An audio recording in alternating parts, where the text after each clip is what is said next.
We just thought that Richard Stanley doing Island of Dr. Moreau was one of the most exciting projects we'd heard of in a while. This is going to be a huge project, and this is going to propel Richard Stanley into the superstardom that he deserves as an auteur. It was a script we were extremely confident in, that we thought would be some sort of milestone in the genre.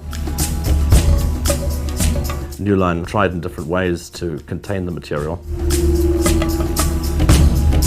I wasn't particularly enthusiastic about the project, frankly. There was some lunatic movie that's known as one of the worst films ever made.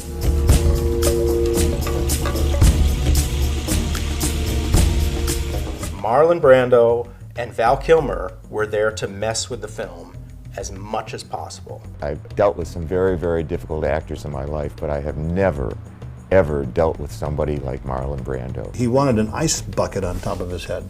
He'd covered himself in white paint. I think that's how the whole mini-me thing developed, of Marlon adopting this little guy. It doesn't matter who directs it. It's not about the vision. It's about the stars. Did you hear about? Oh my God! The Richard Stanley climbed into a tree today. It wouldn't come down.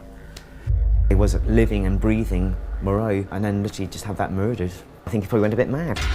I think once that rumour started that Richard Stanley was in the background, that I think that just grew into Richard Stanley then wanting to sabotage the shoot. As it went on, it descended into more and more kind of madness. I knew that this was going to be totally insane and that we were going to be hugely lucky if we just finished a film with a beginning, a middle, and an end. Knowing that the odds were stacked against me, I resorted to witchcraft.